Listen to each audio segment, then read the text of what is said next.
مرحبا بكم متابعي قناة الملوك. طبعا يعاني الكثير من مربي طيور البادجي والطيور بشكل عام من انتشار الفاش في الطيور، وهذه المشكلة تحصل مع الطيور بشكل عام. حتى لو كانت الطيور نظيفة، ولو كنت تنظف الطيور يوميا فإن الفاش له موسم انتشار، سوف ينتشر غصبا عنك.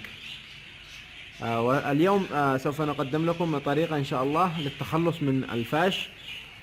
طريقة جميلة جدا أنا أستخدمها في المحمية، أستخدمها في محمية الطيور. الطريقة عبارة عن هذا المنتج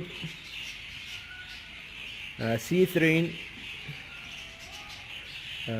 منتج طبعا هو للحيوانات بشكل عام، للحيوانات وأيضا للطيور.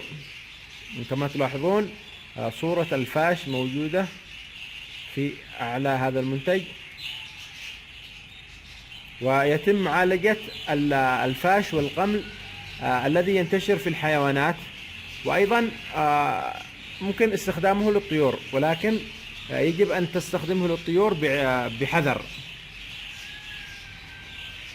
اليوم سوف أقدم لكم طريقة جميلة جدا مكافحة الفاش عند بناء المحمية. أول ما تبني أو تجهز محمية، سوف نتعرف على الطريقة التي أستخدمها أنا في القضاء على الفاش مباشرة. تابعوا معنا المقطع. الآن سوف نقوم بإضافة بعض من هذا العلاج إلى البوية أو الطلاء المستخدم في جدران المحمية.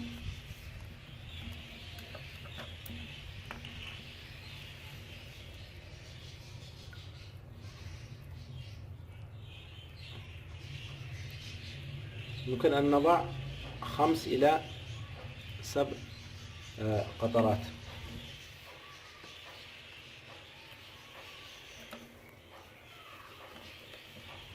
الآن سوف نقوم بخلط الطلاء مع العلاج.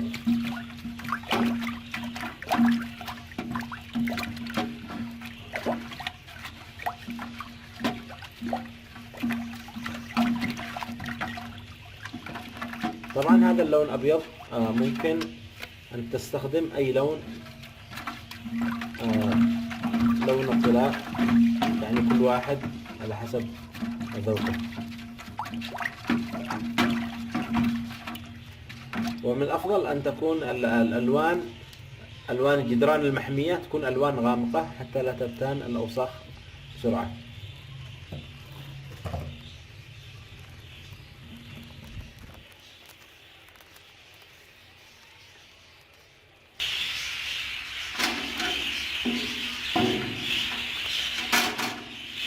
الآن سوف نقوم بطلاء الجدران.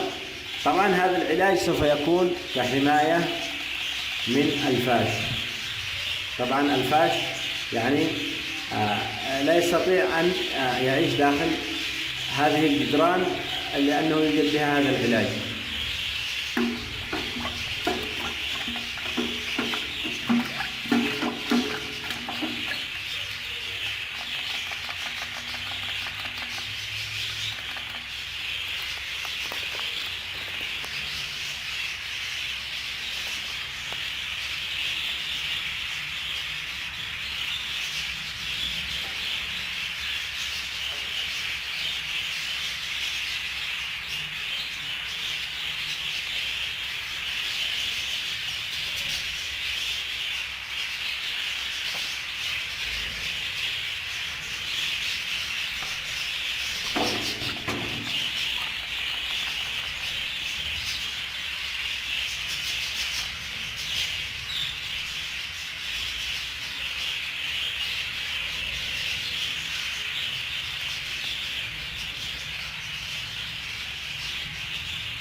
هذا، ونتمنى لكم الفائدة، وانتظرونا في مقطع قادم إن شاء الله.